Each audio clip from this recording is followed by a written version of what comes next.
get ready with me as I try to get as many chores done and just some extra work around here done as I can while both of my kids are asleep.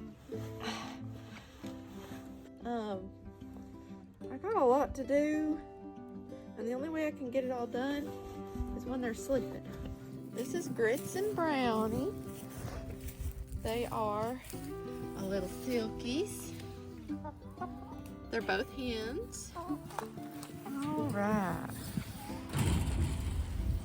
Girls, what doing? This is Grits and this is Brownie. They are my babies. We just got a new Mama Silkie named Precious and two of her babies. They're not so sweet anymore, my little Grits and Brownie. I integrated them slowly and I put them in overnight after a few nights, and they just started tearing Precious up, so I don't know what to do with them. This is Callie. We have no idea where she came from.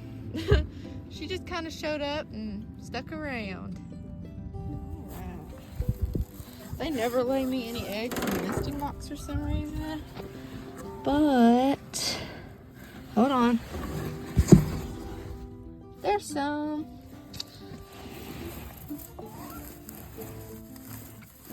Where's the other one? Okay.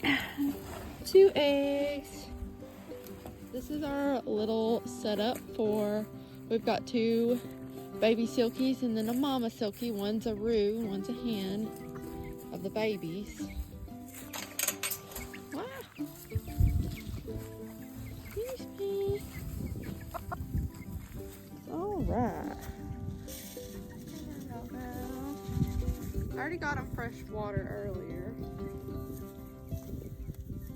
But this is my little rooster. Hold on. My little rooster. I did not plan to get a rooster, but him and his sister Opal were together, you know, so I got one rooster, and then Opal's a little shy. Yeah, there she goes. Here's Opal. She's a little skittish. And then here's their mama. Her name's Precious. She is 1.5 years. Silkie mama. She's so sweet. I think she's got an infected eye. Her other eye. She's got an infected eye.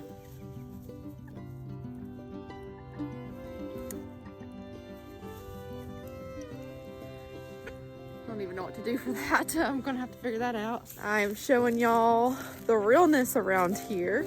We're in the process of cleaning up a bunch of just crap from the winter. This is realistic. This is like just kind of a dump pile right there. That's some rusted water, a broken plastic one. And this is stuff I'm gonna clean up to keep. And then some old electric tape from my horse when she was out here. And y'all, this is our chicken run. It's about as redneck as you can get. We lost our Pyrenees. He got hit by a car doing night duty. He has an enclosure, but he got out and he got hit. So ever since we lost him in July of last year, all of our chickens have been picked off one by one. We've got a bobcat, we've got possums, raccoons, you know. So we have a trail cam up and we have caught all the other predators as far as like, you know, possums, raccoons, but we can't catch that darn bobcat on camera. We've seen it in person. I ran into it with my dog. It was like on one of those really freezing nights when everyone was getting snow. And here, I'll show you where it is. It literally was like right in between that tree and that post right there. It literally was just sitting there. It barely moved when it saw my dog and I, and we were right here at the gate. And the only reason I saw it is because I shined my light at it because my dog. And you can see far back there, we have our trail cam. trying to capture it. All of that to say, we only have 3 Mystic Onyx and 1 Lavender Orpington left for now. Gonna have this up for now because we need to replace the doors, and you can tell this is not supposed to be like this. I'm telling you, opossums came and taken all of our eggs because I skipped a day and I don't see any eggs anywhere. Oh, well, there's one, that's it. So the next thing to do is set the trap to try getting the possum, which I got the trap sitting right there. So I mean, I know better. It's just been kind of cold, so I've been able to get away with not collecting every day. But at the same time, I've been attracting predators. And because life is life, without going into too much stuff, I had no choice but to rehome my heart horse. She was a 10-year-old Tennessee Walker, and her name was Lakota. That was one of the hardest things I've ever done, but the only reason I was even able to go through with it is because of what I was offered for her, which that's like, offer me $1 million, I'm not taking her. But because of our situation, we don't have money for the proper fencing, and we tried electric, she kept getting out here. So between that, I've just a lot going on here. And the main thing that I'm trying to say is the lady who ended up purchasing her, like an angel. She is a middle-aged woman who has ridden horses her whole entire life. She's very gentle with them. She has other horses that are just retired, so she bought Lakota to use as a pleasure trail riding horse. I haven't been able to ride Lakota in like 2 years. I've been having babies back to back, nursing them, so I can't be away from them very long, and just with everything. So it just worked out for her, and it's just going to be a lifelong heartbreak for me. We did have goats as well, Jack and Jill, but we ended up having to file bankruptcy, and it was in the middle of the winter. I ended up just rehoming them to my cousins though, so they're actually on TikTok. I'll see if I'll tag their TikTok page, but Jack and Jill are still within the family, just not here with us. And as minus some more chickens, like just a few more. We're kind of slowing down for now until we can get real fencing up, and then we really want to get the kids a pony, and we would really love to get more livestock out here.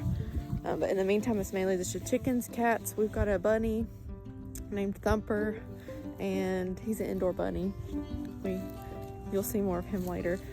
So yeah, that's just about it for now. And I've got sugar gliders too, but they're not really, they're just exotics that are nocturnal, so they're pretty fun to play with. But anyway, so that's just about it. My main new adventure is going to be clearing out all of these front garden beds. So I've got 2 up in the front. I've got a small one over there on the other side of the porch, and then I've got this one right here that I'm envisioning to be where the herbs will be. Like, I want a very, very large herb garden, and then the 2 front ones I want to be flowers, because I would love to do like a mini flower bouquets and sell them as they come in. Yeah, so that's my vision, and that's what I'm going to try to execute, and I'm going to document it along the way. I'm ultimately just doing all of this, 1, because it's fun, 2, because of the community. And that's the main one, is I went so long between self-isolation and just having so many life hardships. Also first generation homesteader, trying to break generational curses, with my children, within myself, for my children. So there's a lot that I really am now for the first time ever open to share. I want to share life's hardships and the joys, my fails, my successes, just everything along this journey, whether it's embarrassing or not. So I'm really looking forward to the community that is potentially and hopefully going to be built on here. So yeah, if anything interests you at all, please join me, because the more the merrier. And I'm really excited to get all kinds of advice and different perspectives on how to really make my dream out here work. my husband's into this, but like not in a passionate way. Like he'll build me something, or he'll do something if I want it to be done, but he's not in it like in a passionate way like I am. So I'm not alone, but I kind of feel alone. So I actually prefer to take a lot of the building stuff in my own hands because I see the specific vision and I'm not sure how to verbalize it for my husband to do. So yeah, like for example, today he's inside with the kids and it gives me a break, and then I'm outside working. So yeah, if I could just find some other moms, some more women to join me, that would be great. So thank you. If you've made it this far, thank you. If anything resonates with you, please give me a follow and I will follow you back, whether you share content or not. So yeah.